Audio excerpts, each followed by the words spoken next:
திருநெல்வேலி மாநகர் மாவட்ட கழக செயலாளர் தச்சையின் கணேசராஜா வழிகாட்டுதல்படி முன்னாள் முதல்வர் ஜெயலலிதாவின் 77வது பிறந்த நாளை முன்னிட்டு முன்னாள் மாமன்ற உறுப்பினர் என் ஆறுமுகம் ஏற்பாட்டில் மேலப்பாளையம் மண்டல அலுவலகம் முன்பாக அலங்கரித்து வைக்கப்பட்டிருந்த ஜெயலலிதாவின் திருவுருவ படத்திற்கு மலர் தூவி மரியாதை செலுத்தப்பட்டது.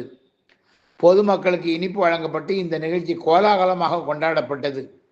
இந்த நிகழ்வில் முன்னாள் மண்டல சேர்மன் SK ஐதர் அலி, முன்னாள் மாமன்ற உறுப்பினர் என் ஆறுமுகம், குறிச்சி சேகர், தௌலத் பேகம் ஆகியோரும், கழக நிர்வாகிகள் VIP முத்துவாப்பா, மாஸ்டர் செல்வம், ஓவியர் SM காஜா மைதீன், மஞ்சி ஞானியார், பகவதி, தாராவி K தங்கபாண்டியன், கபடி K காஜா, முருகன், சசீந்திர மோகன், ஆட்டோ PA கௌது சாகுல், சுரேஷ் குருநாதன், தாராவி அமீர் சுல்தான், அம்ஜத் கான், பிரபு, கிருஷ்ணா உள்ளிட்டோர் கலந்து கொண்டனர்.